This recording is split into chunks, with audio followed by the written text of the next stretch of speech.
Hello mga ka-sweet life, for today's video tayo ay gagawa ng Valentine gift ni Ate Akari para dun sa kanyang kaibigan na kalaro niya lang actually sa games yun. Tapos pinadalan siya ng chocolate. Kaya naman papalitan natin na gawa ng lola nyo yung mga binigyan niya. Kung matatandaan nyo, gumawa tayo ng Madeleine, ay na naman tayo. Kung ano ang tawag nyo sa kanya, bahala na kayo sa buhay. At sa mga magtatanong kung nasaan yung ating link dyan, hanapin nyo na lang dun sa wall natin guys. Fresh pa yun, kaya madali nyo mahanap. At ilalagay ko na lang din sa comment section yung kanyang procedure kung paano siya ginawa at yung mga sangkap niya, dun yun na rin lahat makikita. Napaka-perfect kagad yung gawa natin guys, kahit first time lang natin tiniray sa bahay.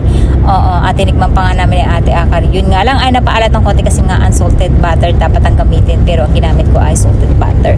Tapos dito, sinunod ko naman guys, gumawa naman ako ng macaron cookies. Actually, hindi ko na inaano na maka-perfect ako ng macarons. Talagang macaron almond cookies na lang talaga yung plano kong ibigay para hindi na tayo gagamit pa ng pang fillings na butter. Kasi nga medyo pricey. At the same time, kasi medyo chubby yung pagbibigyan ni Ate Akari. So, ililess natin yung fats. Kaya, ito yung nagustuhan ko. Kasi guys, kahit hindi siya perfect macaron ang itsura niya, pero yung lasa niya, macarons na macarons. I-try nyo rin to guys. Almond cookies na macaron din siya. So, ito hindi na natin siya pinrocessor para hindi maging pino. Kasi kailangan pag macarons guys ay pipinuhin nyo pa siya para mawala yung pagiging rough niya sa ibabaw ng inyong macarons. Next time gagawa tayo nun para lang ma-test natin kung talaga mape-perfect na natin.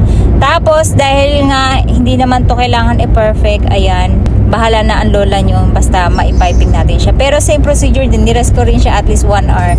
Pero hindi ko na pinakatagal kasi nga ay cookies naman yung plano natin dito, wala ng fillings.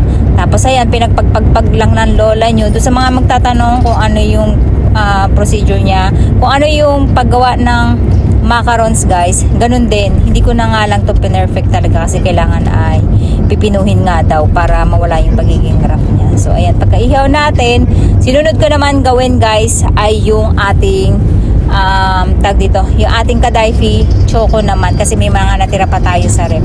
At yung mga natira natin na yan, ginawa ko, piniping ko na rin na maliliit version naman siya. Ang sarap niya guys, sa tangkit niyang kainin kasi nga para siyang eggnog. Tapos dito, yung ating kadaifi naman na natira natin na naka-frozen, ayan, yan yung gagamitin natin kasi ang sarap talaga nito, promise guys. At doon sa mga nagtatanong kung malutong pa daw ba tong ginawa natin kapag ginamitan siya ng white chocolate or ginamit na natin siya. Kasi DIY lang natin yung kadaifi natin or kanaifi or kanafa kasi iba-ibang katawagan niya depende sa bansa. Malutong pa din siya guys. At ito, yung marshmallow natin na binili natin sa mga magtatanong kung saan natin ito nabili sa Gyomu dito sa Japan guys. Depende kasi pala sa marshmallow din yung sarap ng gagawin nyo guys. Ito masarap yung marshmallow niya, promise. May pagka butter yung lasa niya. Although naglagay pa din tayo ng butter. Tapos hindi na ako naglagay dito ng milk powder kasi marami nagsasuggest maglagay daw ako ng milk powder. Alam nyo kung bakit? Kasi titigas yung marshmallow nyo guys kapag nilagyan nyo ng milk powder. Kokwa lang sapat na. Hindi magiging chewy. Kasi may nagtanong, hindi daw ba kumukunat? Ayan guys, na-frozen ko na yan. Ang lutong pa din. Diba? So ayan guys, narinig nyo, 10 days ko nang natago yan sa freezer. Pagkagawa natin yan kasi nagkulang ako ng marshmallow, ayan, pinreezer ko siya. Tapos, ayan, gagamitin natin ngayon. Diba, still malutong siya. Basta ang tip ko lang sa inyo, pag gagamitin nyo siya, kailangan ay malamig na yung inyong kanaifi, kanapa. Tapos, pagka ikikip nyo siya, kailangan napalamig nyo na siya. Or kung gusto nyo siyang gamitin ulit, nang gusto nyo mas malutong, isangag nyo lang siya ulit. Pero wag nyo siyang gagamitin ng mainit pa. At yung inyong cream, diba, pag naglagay kayo ng chocolate, ininit nyo, tapos medyo mainit-init pa. Wag nyo rin siyang ihahalo ng mainit pa yung inyong cream. Kailangan ay malamig-lamig na siya. Tapos yung marshmallow nyo, ganun din. Kasi baka maka-absorb siya ng yung konting mainit-init lang para 'di ba nahalo nyo pa na momold nyo pa yung marshmallow. Pero yung sobrang lambot pa guys na medyo mainit-init pa, wag. Kasi malulusaw at baka ma-absorb niya yung moist at medyo kumunat yung inyong kanaifi o kadai. Tapos may nakapansin nga sa atin, sabi niya, ate, nag-comment nga sa atin na ang linis mo naman gumawa. Kasi guys, alam nyo ginagawa ko, ginagamitan ko siya na itong oil paper natin para hindi masayang lahat talaga ng marshmallow nyo ay sure na magagamit nyo. At ganyan kadami yung nagawa natin, nakapagtira pa tayo ng para sa atin. Ayan. At naubos yan ni Ate Akari nung gabi. Grabe. Ganun kasarap talaga guys. At next time gagawa pa nga tayo. So ayan guys, ganito natin siya pinackage. At sa serye lang natin binili yung container na na to sa mga magtatanong. So ito na guys yung mga ipapadala natin sa kaibigan ni Ate Akari.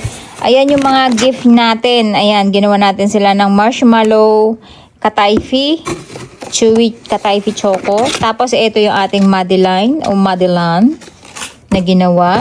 Tapos ito naman yung ating tag dito macaron cookies or yung almond cookies na ginawa natin. Hindi na tayo nakagawa ng macarons na nauuwi sa cookies. Kasi ang sarap din naman niya guys kahit ito lang para less din siya ng fats at hindi nyo na kailangan maglagay ng palaman. So ayan, ito yung ating gift sa kanya.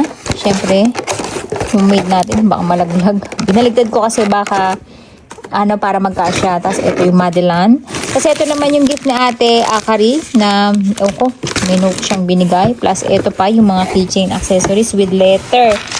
Ayan. So ito lang dapat talaga ipadadala niya. Sabi ko dapat pang papadala kami yung mga sweets. Although walang chocolate. Ito lang yung pinaka-chocolate niya yung ating chewy kadayfi. Anyway, special na din yan guys. Kasi nga, kadayfi. O, diba? Alam nila, mahal yan. Tapos, inipit ko na lang dito para mapagkasya natin. Tapos, ihulog lang natin yan sa 7-Eleven. Ayan. O, diba? Ganyan yung ating box. At naisarado ko na to actually. Tapos, binalik ko lang ulit.